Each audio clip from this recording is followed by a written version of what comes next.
G'day guys, this is a video about electric cars and whether they're worth it, or specifically whether it's working for our family. So we had a big dual cab ute that we bought for towing a caravan on a big trip we went on last year. And when we got home, we really had to start thinking about how much that was costing us every day and whether there was some savings that could be made by changing to an electric car. Now, before we go into all the numbers, I should qualify that obviously everyone's experiences are going to be different with electric cars. Ours is based on the fact that most of our driving is sort of 20 to 30 kilometres round trip and then home again and able to charge. Although there are times where we're going to be driving 200, 250, even close to 300 kilometres in one journey before we're back home again.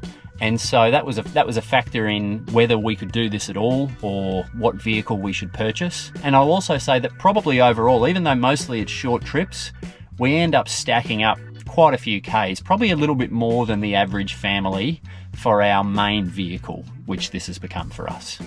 Okay, so what we bought is a 12-month-old MG ZS EV, which is a kind of medium-sized crossover style SUV thing. Just big enough for our family of 5, and hopefully it stays big enough for us. It has a 50 kilowatt hour battery, and the website says about 320. To keep things rough and even and easier to work with, let's call it 300 kilometers per charge, although we do get a little bit more than that, but let's call it 50 kilowatt hour battery, 300 kilometers of range.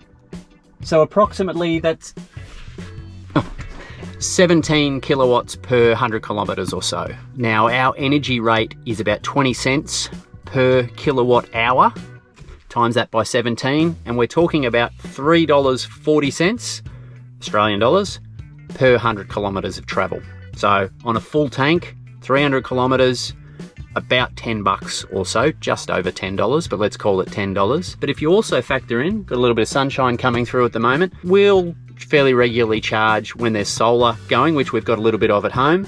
So if we saved, let's say 10 to 15% of the energy that's going into this car might be solar, that brings us from $3.40, might bring us down to around $3 per 100 kilometres travelled. Let's see how that compares to where we were with the dual cab ute.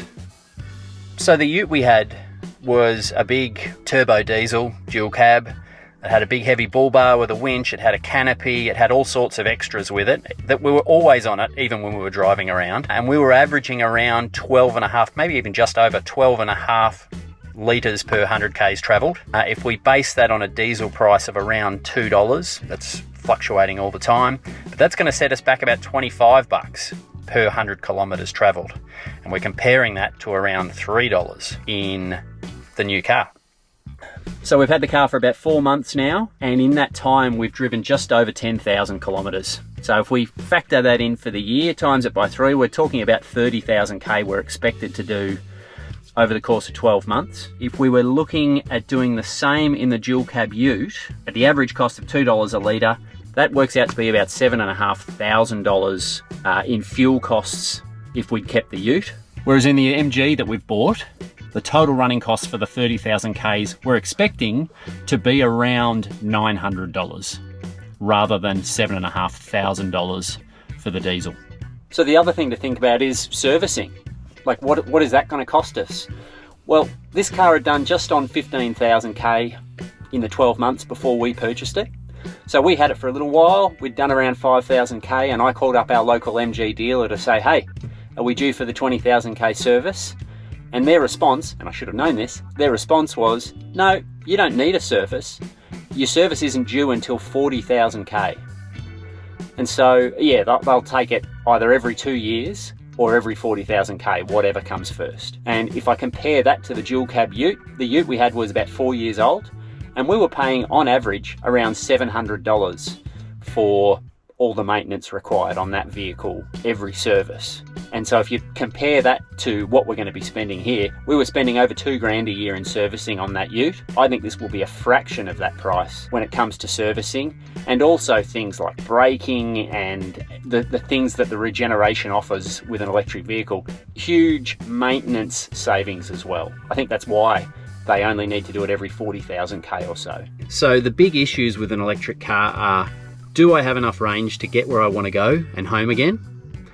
Or if not, how do I charge it up? Or even if I do have enough range, how do I charge it up? How much does that cost? How long does it take? So this is a 50 kilowatt hour battery. If it was dead flat and I needed to put 50 kilowatt hours of energy into the battery, at fast charges, the maximum rate that this vehicle will take is 50 kilowatts per hour. So if I was dead flat and I needed to charge to full, I'm stopping for an hour. And people can talk about, oh, you can do it where there's a nice cafe, or you can do it where there's a nice view and you can stop and have lunch and things like, look, maybe you can dress it up and do that. But the reality is nobody wants to have to wait an hour for these things to happen, but that is a fact of life. The alternative is, where possible, charge it at home. And that way you get home, you plug it in and you're not even thinking about it.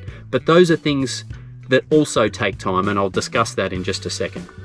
If we stay on the rapid charges, just to put it in perspective, in the first 4 months that we had this vehicle, I think my wife and I, we used rapid chargers a total of twice. So only 2 times in 4 months did we consider, or were we put out by the fact that we had to charge our car. It didn't have enough juice to get us home.